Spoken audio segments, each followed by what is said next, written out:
예, 반갑습니다. 이제 조금 이렇게 되시는 것 같습니다. 할렐루야.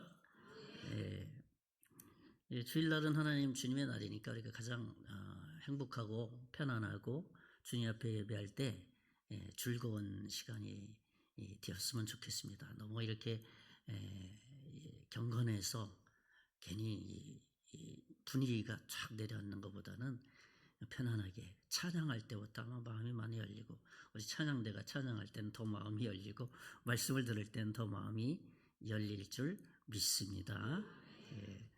다음 주부터 그렇게 하시라고요. 아멘 좀 많이 하시라고. 서로 인사 나누시죠. 서로 주의 이름으로 축복합니다. 서로 인사 나누시기 바랍니다. 주님의 이름으로 축복합니다. 한 번 더 하죠. 항상 2절입니다. 감사합니다. 서로 보면서 감사합니다. 이렇게 감사합니다. 그 감사합니다 속에는 다 포함되어 있습니다. 오늘 이 자리에 와주시고 자리 묵묵하게 지켜주시고 섬겨주시고 우리 교회를 사랑해 주셔서 감사합니다라는 것이 다 그 안에 포함되어 있습니다. 그렇습니다. 한 주간 이렇게 지나는 것 7일인데 금방 지나는 것 같습니다. 뭐 저만 그런지 모르겠는데, 그래서 저는 여기 새벽마다 예배하고 기도하고 나면 벌써 주일 설교해야 돼요. 금방 시간이 지나가네요. 그래서 한 달 지나가고 2개월 차 이렇게 되는 거 저도 믿겨지지 않습니다. 그러니까 여러분이 이제 담임 목사님 결정되면 우리 소란 비전 교회와 자매 결연을 맺어서 열심히 기도해 주셔야 됩니다. 정말 생명 걸고 기도해 주시고, 우리 소란 비전교회 성도들이 부흥되지 않으면 다 여러분이 기도 안 했구나, 저는 이렇게 생각하고 있겠습니다. 그러니까 기도 많이 해 주시기를 부탁의 말씀을 드리는 겁니다. 오늘도 이제 지난 시간에 이어서 복음에 대한 말씀을 계속 주일날은 나누고 있습니다. 복음이라는 것은 굿뉴스, 가스폴, 그러니까 기쁜 소식. 굿뉴스라는 것은 왜 기쁜 소식이냐? 내가 저 지옥에 갈 수밖에 없는데 예수님이 이 땅에 오셔서 나를 위해서 대신 죽어주시고 내가 그 예수님을 믿었기 때문에 이 세상에서 가장 큰 굿뉴스는 바로 복음, 예수를 믿는다는 사실이에요. 그래서 종교적인 표현으로 복음이라는 표현을 쓴 겁니다. 그래서 주일날은 제가 복음에 관련된 말씀을 계속 여러분과 함께 나누고 있습니다. 그래서 지난 시간에는 로마서 7장의 첫 부분인 복음에 관련된 남편과 아내에 대해서 말씀을 나눴죠. 그래서 우리가 하나님의 모든 신부인데, 하나님의 신부로서 우리가 그리스도인으로서 하나님의 거룩한 처녀로서 신부로서 어떻게 이 세상의 신앙생활을 해야 될 것이냐, 율법과의 관계 속에서 지난 시간 나눴다면 오늘도 이제 2탄입니다. 그 말씀에 로마서 7장 뒷부분이 되겠죠. 그래서 오늘 말씀은 율법과 죄의 본질에 대한 말씀입니다. 7장 이제 마무리하는 시간이죠. 그러니까 우리가 거듭나기 이전에 우리 율법이라는 그 하나님 말씀과 또 죄라는 이 두 가지 측면에서 항상 부딪혔습니다. 신약시대 이 바리새인 서기관 이들이 늘 부딪히는 게 율법과 복음과의 죄 문제, 여기서 부딪히면서 갈등 속에 살았거든요. 그래서 어떻게 이 문제를 해결해야 될 것이냐 하는 문제들을 바울은 이방인 교회인 로마 성도들에게 분명한 기준을 제시해 주고 있습니다. 그래서 오늘은 우리 모두가 예수를 믿든 믿지 않든 우리는 죄인으로 살아가다가 죽음이 우리에게 오면 죽음으로써 이 세상과 이별을 해야 되는 것이죠. 그런데 예수님을 믿는 사람으로서 죽음을 맞이할 것이냐, 예수를 믿지 않는 사람으로 죽음을 맞을 것이냐라는 것은 천지차이죠. 그러니까 하나님의 나라로 갈 것이냐, 지옥으로 갈 것이냐 하는 이 엄청난 차이가 있어요. 그렇기 때문에 오늘 말씀, 특별히 기독교 배경이 있는 그러한 율법의 문제에 이렇게 고민하는 이들에 대한 말씀의 내용이 오늘 율법과 죄의 본질에 대한 내용이라고 할 수가 있겠습니다. 이 두 가지가 우리가 이렇게 부딪혀졌을 때 나는 어떻게 이 문제를 해결해 가야 될 것이냐 하는 것을 함께 나누고 싶은 거죠. 첫째로 우리가 생각해야 될 것은 율법의 역할을 바르게 이해해야 된다는 겁니다. 율법이 어떤 역할을 하느냐, 그것을 아주 선명한 기준을 우리가 가지고 있어야 된다는 거예요. 첫째로는 뭐냐 하면 율법은 죄를 폭로한다는 것입니다. 율법은 우리의 죄를 폭로한다는 거예요. 무슨 말입니까? 율법을 주신 하나님의 어떤 이유가 있는데 그 율법이 우리의 죄를, 숨어있던 죄를 자꾸 이렇게 끄집어낸다는 겁니다.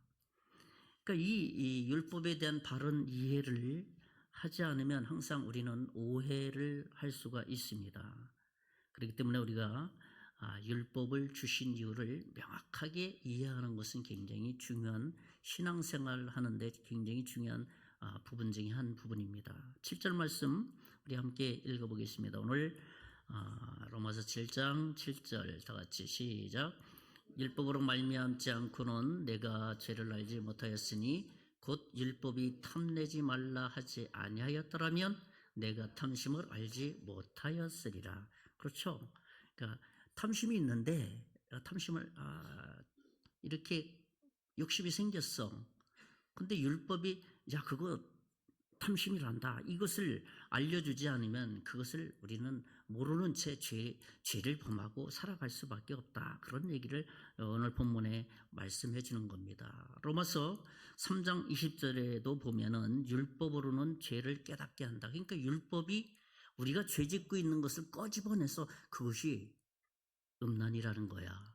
그것이 거짓이라는 거야. 그것이 시기하는 것이야. 이것을 계속 확인시켜 준다는 겁니다. 그렇기 때문에 율법이 아니고는 우리가 죄를 범하고도 죄라는 것을 깨닫지 못하는 그러한 삶을 살 수 있다는 거예요. 무슨 말입니까? 죄를 죄로 여기지 않으면서 죄인으로 계속 살아갈 수 있다는 것입니다. 그런데 율법이 그 죄라는 목록들을 다 꺼집어내니까 하나님 말씀으로 하나씩 꺼집어내서 이런 것이 내 마음속에 있었는데 이런 것들을 정말 증오하는 마음이었었구나. 그러면서 증오의 그 늪에 빠져 있지 않고 늪에서 어떻게 합니까? 탈출해서 하나님이 기뻐하시는 삶을 살 수 있도록 해주는 게 이 율법의 역할이라는 거예요. 하나님의 말씀의 역할이라는 겁니다. 그렇기 때문에 우리가 이 율법의 역할, 하나님 말씀의 역할, 이것을 명확하게 이해하게 될 때 내가 이런 죄악들이 내 속에 숨어져 있었구나 하는 것을 말씀을 읽을 때, 말씀을 들을 때, 우리가 성경 공부를 할 때 하나씩 명확하게 찾아낼 수 있다는 겁니다. 두 번째로는 우리가 이 율법의 역할은 어떤 역할을 하냐 하면 죄를 자극시킨다는 겁니다. 죄를 자극시켜서 우리를 좀 오해의 소지가 있는 두 번째는 이 오해의 소지가 있는 말이에요. 그래서 잘 들어야 됩니다. 8절 말씀을 다시 같이 한번 읽어보겠습니다. 오늘 8절 말씀 시작. 죄가 기회를 타서 계명으로 말미암아 내 속에서 온갖 탐심을 이루었나니 이는 율법이었으면 죄가 죽은 것임이라. 율법이었으면 죄가 죽은 것이다. 그렇게 말하고 있습니다. 그러니까 이 말씀은 율법으로 말미암아서 우리 속에 숨겨져 있는 죄를 자극해서 죄를 범하도록 한다는 것이에요. 참 오해의 소지가 있습니다. 이거 잘 들어야 됩니다. 그러니까 우리는 이런 경험을 종종 하지 않습니까? 어떤 옛날에 우리 저 같은 경우에는 잔디밭에 이렇게 공원에 놀러 가면 잔디밭에 딱 세워져 있는 푯말이 있어요. 거기에 푯말이 뭡니까? 예? 들어가지 마시오. 그래요. 잔디밭이니까. 그 다음에 또 우리 박물관에 딱 가면은 촬영하지 마세요. 만지지 마세요. 이런 푯말들이 다 있잖아요. 그죠?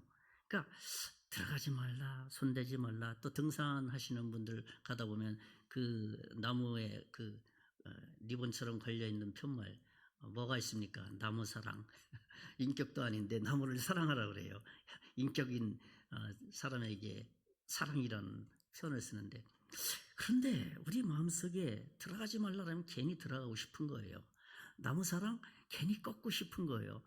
사진 촬영하지 말라 괜히 촬영하고 싶은 거예요. 그렇죠? 우리 마음속에 그 마음이 있는 거예요. 왜 그렇게 해야 돼? 어?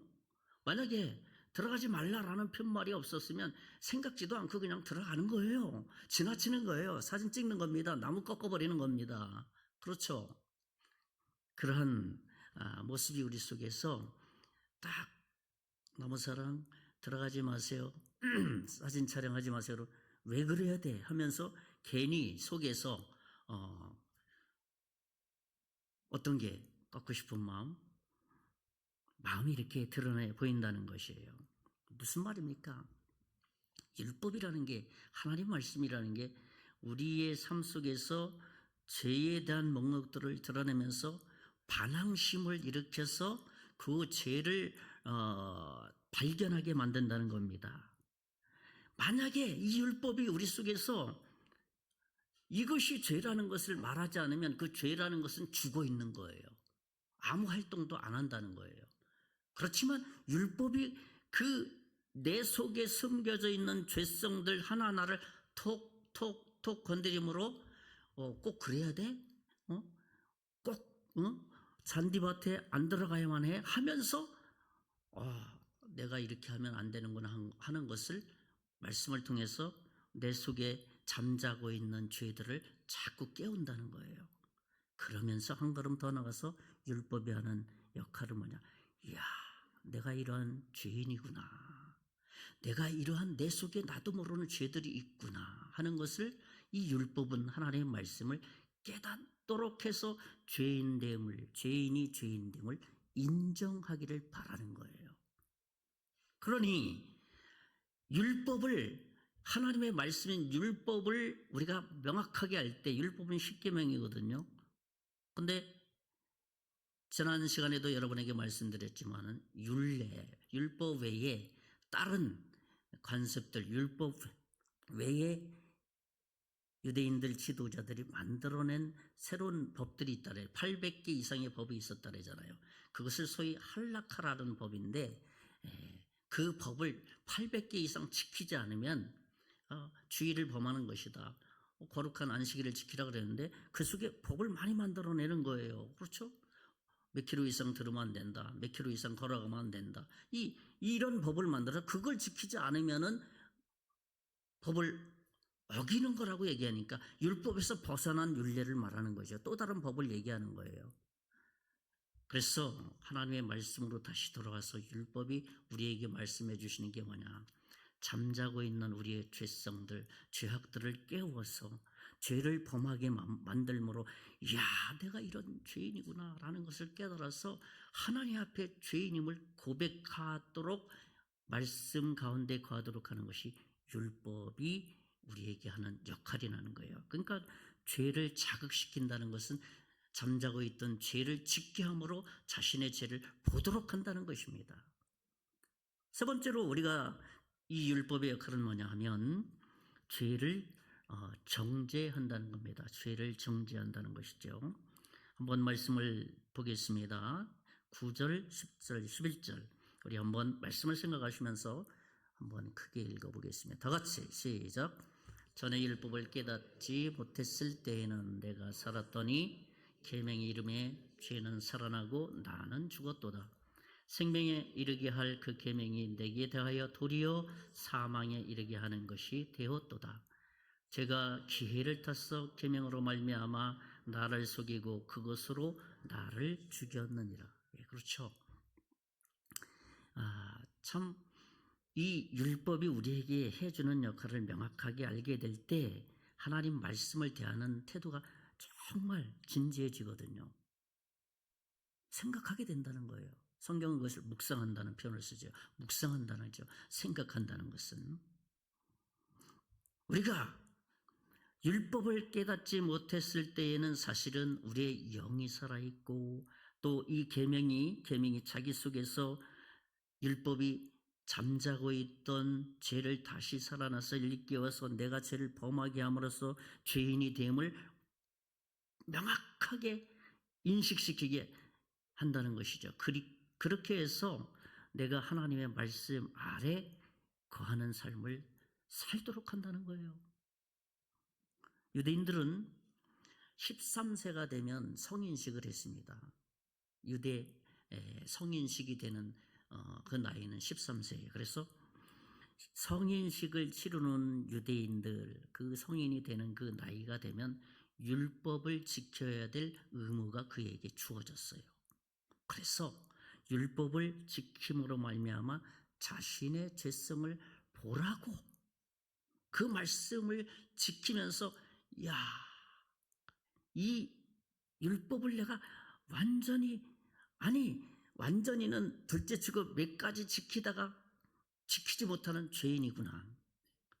그것을 보라는 거예요. 죄인임을. 자기가 하나님 앞에서 할 수 있는 게 별로 없구나. 아무것도 없구나. 그것을 보라고 말씀을 하는 거예요. 그래서 이 하나님의 말씀인 율법은 우리의 죄성을 볼 뿐만 아니라 그렇게 살아가면 죄의 마지막 나락에 떨어진다.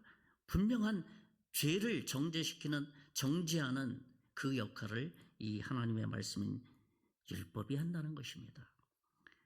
12절 말씀대로 율법도 거룩하며 계명도 거룩하며 의로우며 선하도다 그렇게 말하고 있습니다. 예를 들어서 어떤 사람이 길거리 가다가 이렇게 죄를 범했어요. 현장범으로 이렇게 잡혀서 감옥에 갇혔습니다. 감옥에 갇혀서 그때는 죄를 범할 때 칼을 휘두를 때는 잘 몰랐는데 감옥에 갇혀서 보니까 괴로운 겁니다. 그래서 자신이 추억된 것을 어떤 핑계를 대냐 하면 내가 이놈의 법 때문에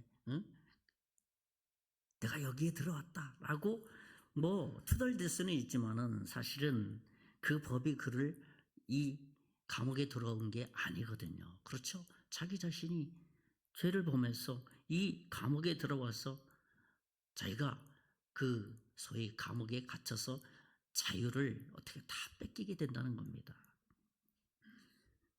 그래서 우리는 그 죄를 범해서 감옥에 있는 자가 이놈의 법 때문에 말이야 내가 여기 들어와 있어 라고 말할 수는 없는 거예요.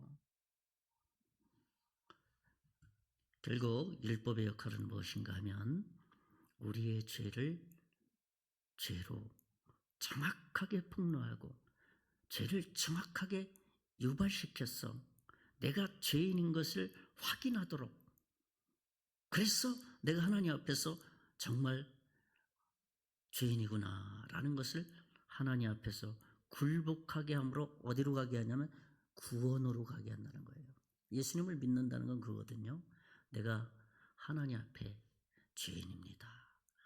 죄를 범한 죄인입니다 라고 머리로만 이해한 것이 아니라 이해한 그 지식이 내 가슴 속에 내려와서 감동이 되어지면 그런 거잖아요.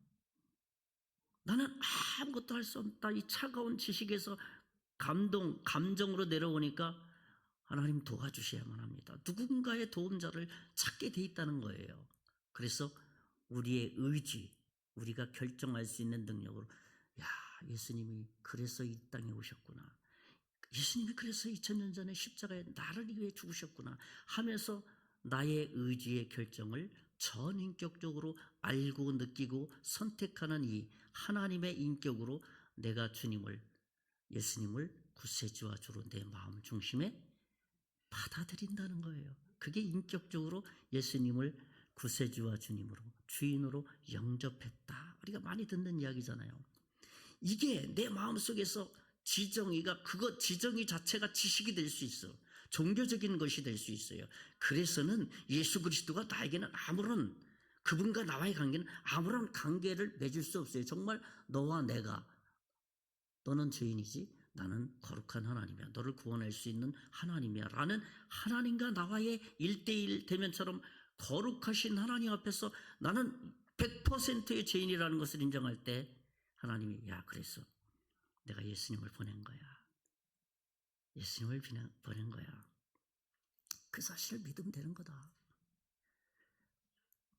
그래서 우리가 예수 그리스도를 구세주와 주로 우리의 전인격적으로 받아들임으로써 영접함으로써 과거, 현재, 미래의 모든 죄가 십자가에서 완전히 해결된다는 겁니다. 그것이 구원입니다. 그것이 영접입니다. 그 시점이 하나님의 자녀되는 시점입니다. 사도행전 9장에 사도 바울이 다메스커스 도상에서 예수님을 만나서 꿇어앉고 자기가 죄인임을 보고 예수님을 나는 내가 핍박하는 예수다라는 그 예수님을 인격적으로 받아들이고 난 다음에 그리스도인이 된 겁니다.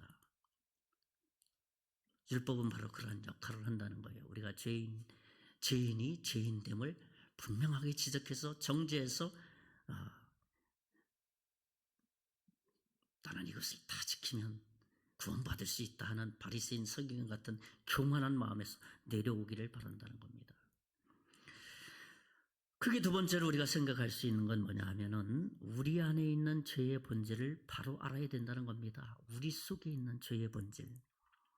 바울은 이 자기 속에 있는 죄의 본질을 아주 리얼하게 아주 실질적으로 표현하고 있습니다. 14절부터 25절에 보면은 선을 행하기를 원하지만은 내 안에서 선을 행하는 것보다는 내 삶을 내가 보니까 악을 더 많이 행하고 있다는 거예요. 이 갈등 구조 속에서 바울이 늘 살았다는 겁니다. 바울은 자신의 영적인 갈등에 대한 경험을 이 7장에서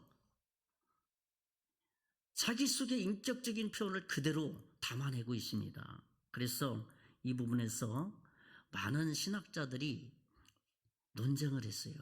바울이 이런 선을 행하기를 바라는데 막상 하는 거 보니까 죄만 행하는 게 더 많거든요. 그래서 신학자들 간에 논쟁이 많이 일어났습니다. 야, 이것은 바울이 예수 그리스도를 거듭나기 이전에 했던 고민이다.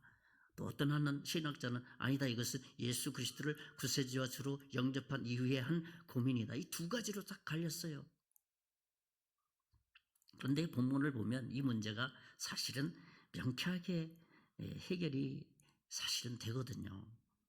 본문을 보면 7절에서 13절까지는 원문에 보면 본문의 내용을 과거 시제로 기록하고 있습니다. 그리고 14절부터는 현재 시제로 기록하고 있어요. 그러니까 바울이 과거에 내가 갈등했던 구조가 있었다. 하나님 앞에서. 그리고 내가 예수 그리스도를 구세주와 주로 받아들이고 난 이후에 지금 고민하는 게 있다. 이 두 가지를 다 아우러서 고백하는 내용이라는 겁니다. 우리 15절 말씀 한번 같이 읽어보겠습니다. 15절 말씀 다 같이 시작.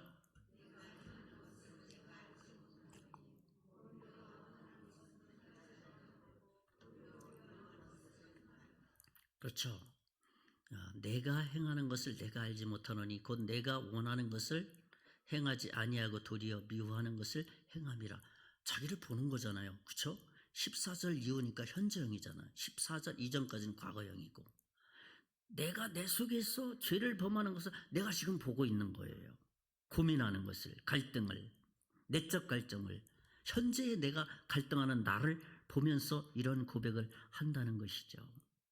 그러니까 예수님을 믿고 나서 육신에 속해 있잖아요. 아직은 내가 예수님을 내 안에 받아들였지만 나는 아직 육신 가운데 살아가야 되잖아요. 그러니까 육신이 요구하는 죄를 범하는 자기를 볼 수 있었고 내 속에서 주님의 말씀대로 순종하려는 자기 자신을 보면서 이 갈등 구조에서 문제를 해결해가는 것을 보게 되는 것이죠. 그래서 바울의 이런 고민은 그래, 내 속에서 예수 그리스도의 생명의 영이 있지. 그러나 내가 행하는 것은 이전 죄를 범하는 것이 내 습관화되어 있기 때문에 이것이 먼저 튀어나오는구나. 그렇기 때문에 나는 내 안에 계신 예수 그리스도를 더 의지해야 되는 거구나. 예수님의 말씀을 더 많이 내 속에서 어떻게 해요? 그 말씀에 순종하는 삶을 살아가야 되는 거구나. 그것을 말하고 있는 겁니다. 18, 19, 20, 21절 우리 한번 말씀을 생각하시면서 한번 읽어봅시다. 천천히 시작. 내 속 곧 내 육신에 선한 것이 거하지 아니하는 줄을 아노니 원함은 곧 내게 있으나 선을 행하는 것은 없노라. 내가 원하는 바 선은 행하지 아니하고 도리어 원하지 아니하는 바 악을 행하는도다. 만일 내가 원하지 아니하는 그것을 하면 이를 행하는 자는 내가 아니요 내 속에 거하는 죄니라. 그러므로 내가 한 법을 깨달았노니 곧 선을 행하기를 원하는 나에게 악이 함께 있는 것이로다. 깨달았죠? 선을 행하기를 원하지만 내 속에서 악이 먼저 자꾸 움직인다는 거예요. 옛 습관이. 예수님을 믿기 전에 옛 습관을 자기 속에 이 습관을 볼 수도 없었기 때문에 그냥 죄지으면 되는 거예요. 고민할 이유가 없는 겁니다. 그런데 21절에 그러므로 내가 한 법을 깨달았다. 그것이 뭔가 선을 행하기를 원하는 예수 그리스도의 생명의 영이 내 안에 있고, 그러나 또 하나가 있는 또 하나의 법인데 악이 함께 있구나. 이 두 개는 이렇게 항상 전쟁 중에 있구나. 그래서 우리의 신앙생활은 뭐라고요? 영적인 전쟁이다. 그렇게 표현을 하고 있는 것이죠. 예수 그리스도를 구세주와 주로 받아들이지 않는 그리스도인이 이런 내 속에 악이 있다, 내 속에 선한 것 하나님의 영이 있다, 이런 고민, 이런 것을 찾아낼 수가 있겠어요? 없는 겁니다. 바울이 예수를 구세주와 주로 그리스도인으로 믿음의 사람으로 다 믿고 나서 보인 거예요. 이렇게 하나님의 말씀이 이렇게 딱 보이는 거예요. 그 당시에 율법에 쩌들러서 살아가는 그 똑똑한 신학 박사들, 바리새인 서기관 율법사들의 그 율법에 매여 있는 그들이 스스로 만든 법에 매여 있는 그들을 보면서 하나님의 말씀은 그렇지 않은데, 진정한 율법은 그렇지 않은데 하면서 바울이 로마 성도들에게 아주 선명한 기준을 이야기하고 있습니다. 결론을 내립니다. 여기 보세요. 25, 24, 25절 한번 같이 보세요. 같이 읽어보겠습니다. 시작. 오라 나는 공고한 사람이로다. 이 사망의 몸에서 누가 나를 건져내랴. 우리 주 예수 그리스도로 말미암아 하나님께 감사하리로다. 오라 감탄사잖아요. 나는 공고한 사람, 나는 죄인이다. 죄를 이길 만한 능력이 하나도 없다. 이 사망의 늪에서 누가 나를 건져내겠느냐. 25절의 결론을 내립니다. 내가 예수 그리스도를 받아들인 그 예수님이 내 인생의 주인으로서 죄를 이기고 죄와 싸워서 육신 가운데 또 죄가 탁 튀어나와서 죄를 범하려면, 그러면 하나님이 기뻐하지 않을 것인데 라는 생명의 영이 나를 건드린다는 거예요. 예수 그리스도의 영이 나를 건드린다는 거예요. 육신에 속해 있지만 죄가 툭툭 튀어나옵니다. 옛 습관이니까. 그럴 때마다 내 속에 자리 잡고 있는 예수 그리스도의 영이, 그거는 하나님 기뻐하지 않는 거야. 하나님의 슬픔, 하나님의 기뻐하지 않는 마음이 내 속에서도 살아난다는 거예요. 얼마나 능력 있는 모습이에요. 죄를 분별할 능력이 선명하죠. 죄와 싸워서 이기는 능력이 선명하죠.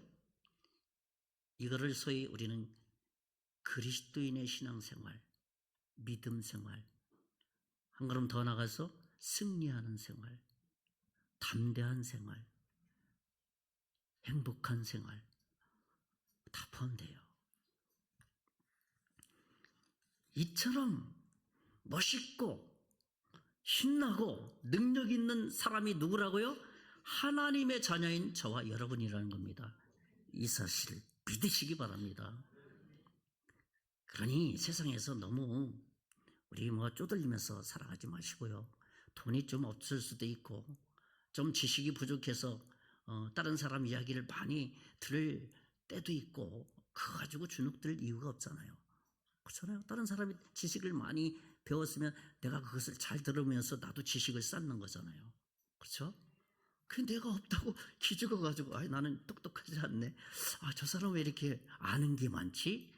괜히 기죽기만. 나는 만유의 주 예수 그리스도를 믿으니까 전지전능하신 하나님을 내가 믿고 그분은 예수님이신데 예수님이 내 속에 들어와 있거든. 그때마다 깨닫게 해주시거든 하는 그 믿음으로 살아가는 거예요. 그게 신앙생활이라니까요. 재밌는 거예요. 주일날 또 예배, 주일날 가서 참석해야 되나? 그 정도 신앙은 아니잖아요. 주일이니까 일주일 동안 살아가면서 내가 실수하고 죄도 많이 범했는데 그래도 하나님을 향한 마음이 항상 있었고 뭔가 힘쓰려고 하면서 주님 주일날 가서 예배를 통해서 말씀을 통해서 내가 한 주간을 또 살아갈 수 있는 힘을 얻자 하면서 주일날 기대하는 마음으로 와서 예배하고 찬양하고 말씀을 듣고 또 한 주간을 지나면서 실패하고 하나님 바라보면서 살아가는 한 주간이 신앙생활 아니겠습니까? 그것이 우리의 역동적인 크리스찬 라이프 스타일이라고 말하는 거예요. 그리스도인의 신앙 양식이라고 말하는 겁니다. 그러니 우리는 너무 쫀쫀하게 살아가지 마시고 좀 자신 있게 능력 있게 하나님의 말씀을 내 가슴에 품고 정말 승리하는, 죄와 싸워서 승리하는 그런 삶을 살았으면 좋겠습니다. 이제 말씀을 정리합니다. 저는 오늘 율법과 죄의 본질에 대한 말씀을 나눴습니다. 첫째로는 율법의 역할을 정말 분명히 이해해야 되는데 율법은 죄를 폭로하죠. 죄를 짓도록 해서 잠자고 있는 죄를 깨워서 내가 죄인인 것을 확인시켜 주죠. 그리고 그 죄를 정죄해서 거기서 탈출하게 만든다는 것이죠. 그리고 두 번째로는 우리 안에 있는 죄의 본질을 명확하게 깨달아서 예수 그리스도의 하나님의 자녀로서 분명한 정체성을 가지고 우리의 신앙의 삶의 현장에서 사탄과 싸워서 승리하는 믿음의 삶을 살아가라는 겁니다. 이번 한 주간도 우리가 주 안에서 우리의 죄성을 인식하고 죄의 문제를 해결하신 그분이 높은 하늘에 계신 것이 아니라 우리 안에 계신다는 사실을 우리가 늘 바라보면서 높은 것도 바라봐야 되지만 내 안에 계신 예수님을 바라보면서 실수했습니다. 죄를 범했습니다. 그러나 예수님이 2000년 전에 그 죄 때문에 다 용서해 주시지 않았습니까? 저에게 죄를 이길 만한 힘을 주십시오 하고 자백 기도를 하는 거예요. 그러면 사자의 은총이 나를 확 감싼다는 것이요. 이번 한 주간도 그런 능력 있는 믿음의 삶을 사시기를 예수님의 이름으로 축원의 말씀을 드리겠습니다. 제가 기도하면서 이제 다음 주부터 임시당회장 목사님, 방부성 목사님 오셔서 사회 진행하시고 또 예배 시간도 30분 늦춰가지고 이렇게 예배를 시작하기 때문에 제가 여러분에게 이제 세 분의 목사님 오셔서 이제 기도하면서 선택을 하셔야 되거든요. 공동의회를 마지막 넷째 주에 하실 것이라고 생각을 하는데 세례자 이상만 투표권이 있잖아요. 공동의회는. 그래서 여러분이 이런 기도를 했으면 좋겠다 생각을 합니다. 첫째로는 우리 자신이 우리 정선중앙교회를 진심으로 사랑하는 사람, 교회의 부흥의 새로운 시작이 되게 해달라고, 그런 교회의 분위기가 되게 해달라고. 사실은 분위기는 다른 말로 비전이에요. 교회의 비전. 분위기가 좋으면 교회가 부흥되는 거거든요. 우리가 교회를 사랑하게 해달라고 기도를 좀 했으면 좋겠고요. 두 번째로는 청빙, 초청, 설교, 경청 태도에 대한 마음을 좀 가졌으면 좋겠습니다. 잘하느냐 못하느냐라는 기준이 아니라 우리 교회에 가장 적합한 목사님이 설교를 들으면서 이분이었으면 좋겠다 하는 기준을 가지셨으면 좋겠어요. 잘한다 못한다는 사실은 세상적인 가치관이잖아요. 그것도 필요하지만 우리의 진정은 잘한다 못한다는 우리 교회에 이분의 설교를 들으면서 이분이 좀 우리 교회에 와서 담임 목사님 해주셨으면 좋겠다 하는 그러한 마음을 달라고 기도를 하시라는 거죠. 세 번째로는 공동의회 투표를 위해서 기도했으면 좋겠습니다. 기도해 오면서 공동의회 때 투표권이 주어졌을 때 기도한 대로 하나님께서 우리에게 생각을 주신 대로 그냥 선택을 하면 되는 것이죠. 그날 와서 고민하지 마시고 기도하면서 와서 자연스럽게, 그날은 잔치의 시간이에요. 이게 투표하는 날은 그날 와서 고민하는 게 아니라 기도하면서 세 분 중에서 이분 내가 그냥 이렇게 나에게 주어진 신성한 하나님의 권리를 내가 투표로 행사를 하는 것, 하나님의 손이 되는 거거든요. 세 번째 그런 기도를 했으면 좋겠고, 마지막 네 번째로는 결정된 결과 이후를 위해서 기도했으면 좋겠습니다. 감사하고 찬양하고 우리 성도들이 한마음 한뜻이 되어서 결정된 담임 목사님 중심으로 당회가 하나가 되고 재직이 하나 되고 성도가 하나 되어서 오직 복음이 증거되는 이 교회가 예수 믿는 그리스도의 복음만이 드러날 수 있는 거기에 집중된 모든 행사, 행정, 모든 것이 한마음 한뜻으로 진행될 수 있도록 우리 결정된 결과 이유를 놓고 네 가지를 놓고 기도하시면서 다음 주에 첫 번째 목사님 설교를 은혜롭게 잘 들었으면 좋겠습니다. 아멘입니까? 기도 많이 하셔야 돼요. 기도 많이 하셔야 됩니다. 잠깐 기도하겠습니다. 하나님 감사합니다. 이번 한 주간도 우리의 죄성을 선명하게 인정하고 구세저주로 받아들이는 우리 내면 중심의 그 예수님의 능력을 순간순간 도움을 요청하며 살아갈 수 있는 한 주간 되게 해 주시옵소서. 예수님 이름으로 기도하옵나이다. 아멘. 우리 다 같이 일어서셔서 620장 1절만 하고 우리 모든 예배를 마치겠습니다. 다 같이 일어나셔서 찬양합니다.